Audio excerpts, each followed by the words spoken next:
Manajemen operasional dan SDM. Bab 3, rancangan produk.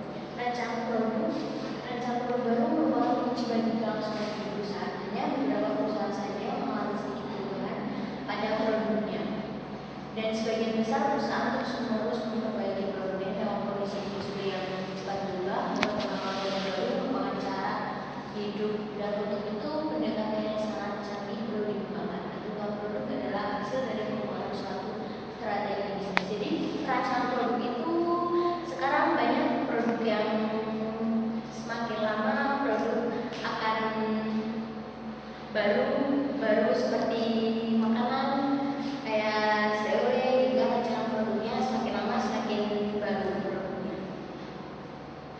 Terus strategi pengenalan produk baru. Ada 3 cara mendasar untuk memandang proses pengenalan produk baru. Yang pertama adalah menarik pasar. Menarik pasar itu adalah konsumen ke pasar, dia akan memperjualkan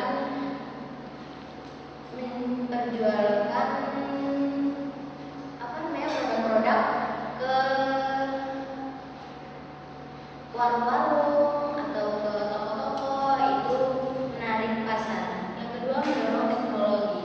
Yang ketiga, antar fungsional. Proses pengembangan produk baru. Tanpa memperhatikan pendekatan organisasi yang digunakan untuk pengembangan produk baru, langkah-langkah yang dipakai untuk mengembangkan produk baru biasanya adalah sama. Semua model yang ideal dari proses pengembangan produk baru yang terdiri dari 6 langkah, yaitu menciptakan ide. Ide dapat diperoleh dari pasar atau teknologi yang ada. Maksudnya ide, semua orang bisa menciptakan ide, tetapi ide ini produk. Ide pasar diperoleh dari sebagai turunan dari kebutuhan pelanggan atau keinginan yang belum terpenuhi. Sebagai contoh, kebutuhan pangan, yaitu kebutuhan pangan itu sehari-hari kita makan, minum, itu kebutuhan pangan. Identifikasi kebutuhan pasar ini dapat mengarahkan pengembangan teknologi dan produk baru untuk memenuhi kebutuhan. Banyak produk yang sukses dimulai sebagai bahan tiruan atau produk yang laku dengan sedikit modifikasi. Sekarang banyak produk yang dimulai sebagai bahan tiruan ya Pak ya. Yang produk sekarang banyak tiruan atau bungkus-bungkusnya ditiru gitu. Ini gambar proses pengembangan produk baru. Enggak terang lagi. Iya. Apa? Iya. Ini ada pelanggan. Pelanggan menciptakan ide. Setelah pelanggan menciptakan ide, melakukan penelitian dan pengembangan teknologi. Setelah menciptakan ide, menyeleksi produk, terus rancangan produk pendahuluan. Setelah itu rancangan proses pendahuluan, pembuatan prototipe, pengujian, rancangan produk akhir, memproduksi produk baru atau barang atau jasa. Setelah itu rancangan proses akhir. Menyeleksi produk tidak sama ide harus dikembangkan menjadi produk baru. Ide mengenai produk baru perlu memenuhi paling sedikit 3 pengujian, yaitu potensi pasar, kelayakan keuangan, kesesuaian operasi. Sebelum ide produk baru dijadikan rancangan pendahuluan, harus dilakukan analisis yang terorganisasi melalui 3 pengujian tersebut. Maksud dari analisis seleksi produk adalah untuk menyaring ide yang terbaik, bukan untuk menjangkau sesuatu keputusan yang menentukan pasar atau membentuk produk. Setelah pengembangan pada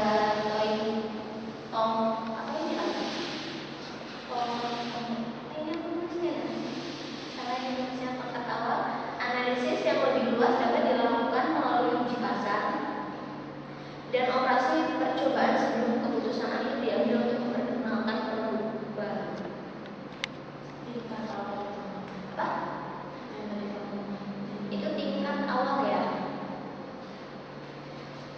Untuk membantu dalam analisis seleksi produk, beberapa metode telah dikembangkan.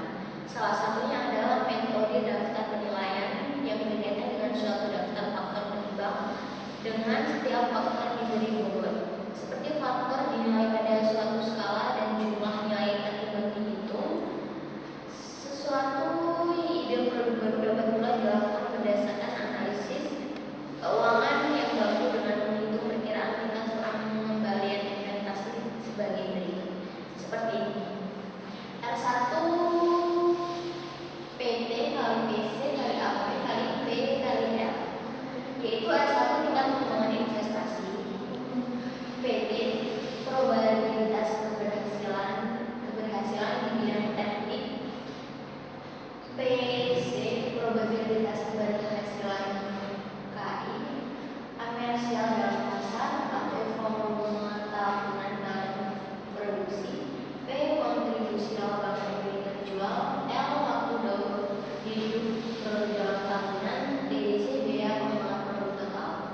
pengujian dan analisis lebih lanjut. Dalam rancangan pendahuluan ini perlu dipertimbangkan pertimbangan antara gaya, kualitas dan unjuk kerja dari produk. Hasilnya diharapkan berupa rancangan produk yang mampu bersaing dalam pasar dan dapat diproduksi melalui operasi perusahaan.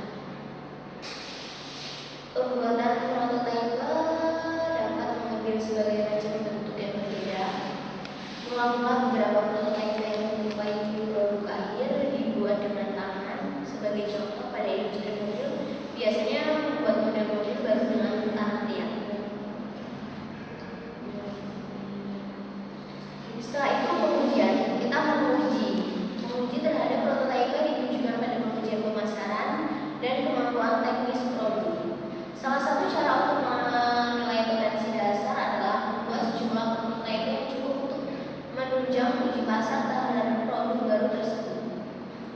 Setelah itu, uji pasar biasanya dilakukan selama 6 bulan sampai 2 tahun dan terbatas untuk wilayah yang tidak terlalu luas. Prototipe produk baru dilempar ke sekelompok pelanggan untuk mengetahui pendapat mereka. Pendapat mereka apa sih atas pengujian di pasar, bagus atau tidak, selama 6 bulan atau sampai 2 tahun. Setelah itu, maksud dari uji pasar ini adalah untuk mengumpulkan data kuantitatif tentang tanggapan pelanggan terhadap produk tersebut. Nah, kuantitatif tentang tanggapan pelanggan itu bagus gak sih mereka melakukan pengujiannya, cara pengujiannya bagus atau tidak. Rancangan produk akhir. Dalam tahapan rancangan akhir, gambar dan spesifikasi produk disusun yang memberikan dasar bagi proses produksinya. Hal pengujian prototipe itu mengharuskan dilakukannya perubahan-perubahan tertentu untuk dimasukkan ke dalam rancangan akhir. Jika perubahan-perubahan dilakukan, produk baru diuji lebih lanjut menjadi untuk uji kerja produk akhir. Maksudnya rancangan produk akhir itu kita rancang dari awal. Dari awal itu rancangan produknya itu bagus atau tidak. Kalau memang rancangan produk akhir ini bagus, oke, bisa dilanjutkan. Kalau tidak, kita kerjakan lagi dari awal. Proses pengembangan teknologi. Teknologi baru sama sekali mempengaruhi proses pengenalan produk baru. Rancangan-rancangan komputer dan manufaktur berbantuan komputer memungkinkan perusahaan secara dramatis mempercepat rancangan produk dan membuatnya lebih dapat diproduksi sejak awal. Maksudnya proses pengembangan teknologi kan sekarang teknologi semakin lama semakin canggih. Seperti tadinya ada komputer, sekarang laptop yang berjenis macam-macam yang semakin lama semakin canggih. Teknologi baru juga memberikan proses produksi yang fleksibel sehingga modifikasi dapat dibuat lebih mudah. Hal ini memungkinkan perusahaan untuk membuat sedikit, menjual sedikit. Maksudnya membuat sedikit, menjual sedikit. Yang membuat sedikit itu kita mencoba membuat sedikit. Itu laku atau tidak? Kalau misalnya menjual sedikit itu kan tidak laku. Dan kemudian menyesuaikan produk sebelum membuat tambahan lain lebih banyak. Pilihan dan variasi produk juga dapat dibuat melalui teknologi yang fleksibel. Komputer ini tidak dapat mengatasi masalah organisasional yang besar yang harus dipecahkan. Masalah organisasional ini hanya dapat ditangani dengan kerjasama internasional yang lebih besar atau mengubah struktur organisasional yang sesungguhnya. Setelah itu, persaingan internasional juga mempengaruhi rancangan produk saat ini. Produk harus dirancang untuk pasar global sejak awal. Pada masa lalu, produk dirancang untuk pasar domestik dan dimodifikasi belakangan untuk kebutuhan ekspor. Maksudnya untuk kebutuhan ekspor, produk-produk saat ini seperti mobil, elektronik, peralatan mesin dirancang untuk kebutuhan pasar global sejak awal. Ini berarti bahwa perusahaan-perusahaan manufaktur yang berbeda di seluruh dunia akan membuat produk yang sama. Rancangan produk yang meliputi seluruh dunia akan dikendalikan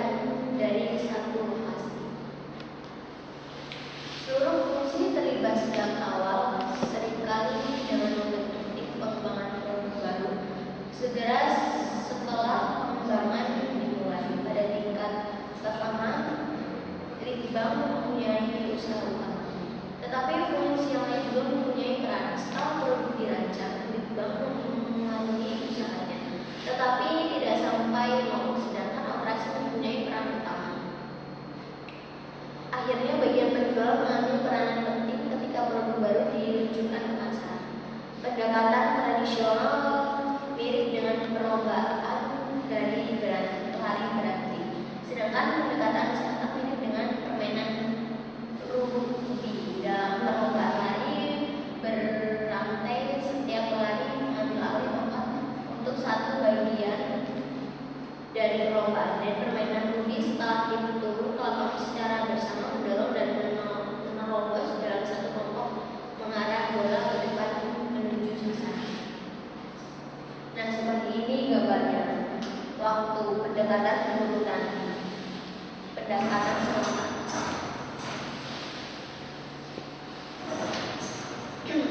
Setelah itu interaksi antara rancangan produk dan proses. Produk terus berkembang dan berubah selama siklus hidupnya. Tingkat pertama, pengenalan. Kehidupan awal produk ditandai dengan ciri-ciri perubahan sebagai dan kondisi pasar, dinamika dan kemajuan teknologi. Jadi proses produksinya cocok untuk volume rendah dan sifatnya tidak terkoordinasi. Dipakai peralatan serbaguna yang dapat diubah jika terdapat perubahan produk. Situasi untuk produk dan proses sangat khas berubah. Tingkat kecepatan pembaharuan produk dan proses adalah tinggi, dan terdapat variasi terorganisasi antara berbagai operasi. Masih terdapat rintangan dan kelebihan kapasitas karena aliran produk belum lancar. Pada tingkat ini, keputusan operasi diorientasikan pada sasaran fleksibilitas. Tingkat kedua, pertumbuhan. Dengan adanya perkembangan, persaingan harga menjadi lebih ketat. Manajer operasi harus lebih meningkatkan kesadaran pada biaya. Hasilnya adalah integrasi aliran produk lebih baik, tugas lebih dispesialisasi, otomatisasi lebih besar, dan perencanaan dan pengendalian produk lebih baik. Ciri proses pada tingkat ini digambarkan dengan kepulauan mekanisasi atau Island of Mechanization. Beberapa bagian proses menjadi sangat otomatis dengan peralatan yang khusus, sedang yang lain dengan peralatan serbaguna. Tingkat ini dapat digambarkan sebagai standarisasi produk dan proses dengan peningkatan otomatis, yaitu tingkat 3, kematangan. Produk mencapai kematangan sehingga persaingan menjadi makin ketat. Dituntut peningkatan standarisasi dan penekanan biaya serta mempertahankan standar kualitas dan penyerapan yang sudah cocok.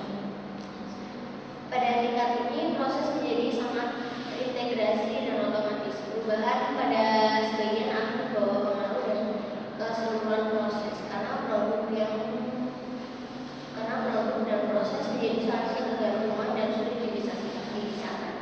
Maksudnya kematangan produk itu lebih lanjut pada produk akan sangat sulit dan mahal untuk membuatnya.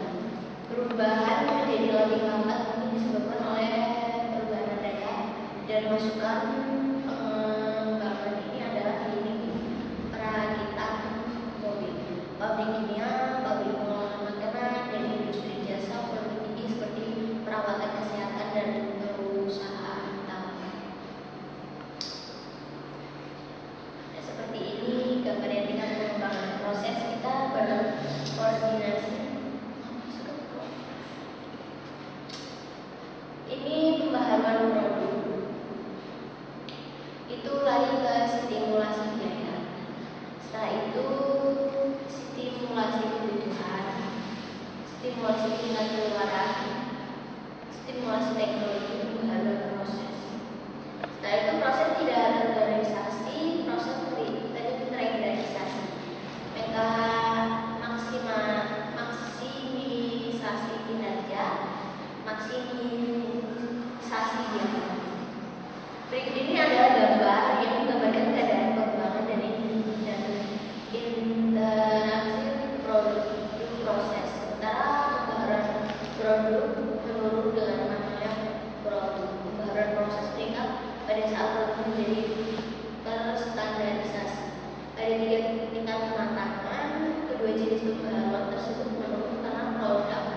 proses saling terkait pada sulit untuk diubah. Penyebaran